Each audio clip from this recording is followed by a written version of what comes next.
کرو، عقیدے کی حفاظت کرو، اپنے بچوں کو بتاؤ۔ لوگ کہتے ہیں کہ اگر کوئی قادیانی ہمیں مل گیا اور ہم اس کے ساتھ بیٹھ گئے اور اس کے ساتھ ملاقات کر لی اور اس کے ساتھ میل جول کر لیا تو اس سے کیا ہوگا؟ اس بھائی سے ہم یہ پوچھتے ہیں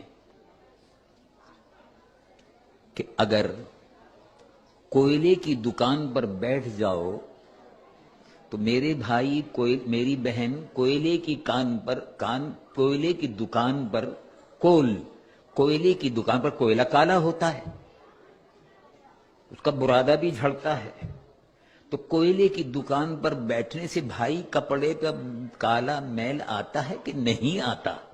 کہتے ہیں کہ آتا ہے۔ اور کتے کے پاس اگر کوئی بیٹھے گا تو کتے کے منہ میں سے رال ٹپکتی ہے، وہ تھوک لگے گا یا نہیں لگے گا؟ تو ایسی ہی دنیا کے ان کتوں کے پاس اگر بیٹھا جائے گا تو وہ جو رال ٹپکتی ہے اور جگہ جگہ وہ گندگی پھیلاتے ہیں تو گھر بھی گندا ہوگا۔ اگر وہ آئے گا، آپ اپنے گھر میں کتا کیوں نہیں رکھتے؟ ان کا گندا ہو جائے گا۔ برابر سے کیوں نہیں گزرتے؟ ان کا گندا ہو جائے گا۔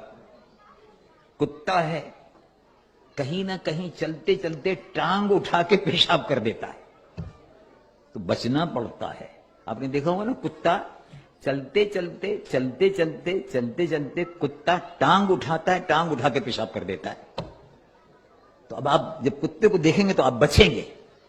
ایسے ہی جن سے ایمان پر گندگی کے چھینٹے لگے، جن سے ایمان پر گندگی کے چھینٹے لگے، جن سے ایمان صاف ستھرا ہے اس پر کوئلے کے چھینٹے پڑیں، کوئلے کے برادہ پڑے اور کالک لگے، اس کو ایمان کو بچاؤ۔ صاف ستھرا نور محمدی صلی اللہ علیہ وسلم سے بھرا ہوا ایمان ملا ہے، اس ایمان کو صاف ستھرا رکھو اور رسول اللہ حضور پر نور محمد رسول اللہ صلی اللہ علیہ وسلم کی محبت سے اس ایمان کو اپنے روشن رکھو، اس عقیدے کی حفاظت کرو۔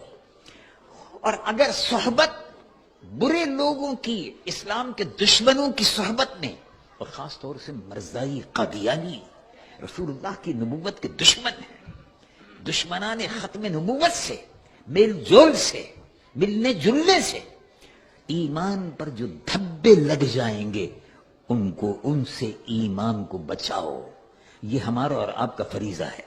اور ایمان کے بچانے کے لیے تو میرے محترم بھائی صحابہ رضوان اللہ علیہم اجمعین اپنی جانوں کا نذرانہ پیش کر دیتے تھے، ایمان بچا لیتے تھے۔ دیکھو مکہ شریف سے ایمان بچا کر صحابہ مکہ شریف سے ایمان بچا کر لے آئے، جائیداد، مکان، دکان، کاروبار سب مکے میں چھوڑ دیا، سب مدینہ شریف آ گئے۔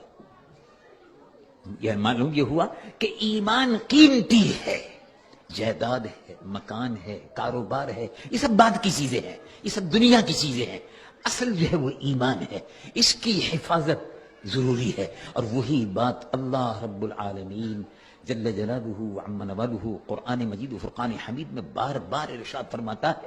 اور ہمیں اور آپ کو اپنے ایمان کی حفاظت کا بندوبست کرنا چاہیے، اور اس ملک میں رہ کر خاص طور سے برائیوں سے بچتے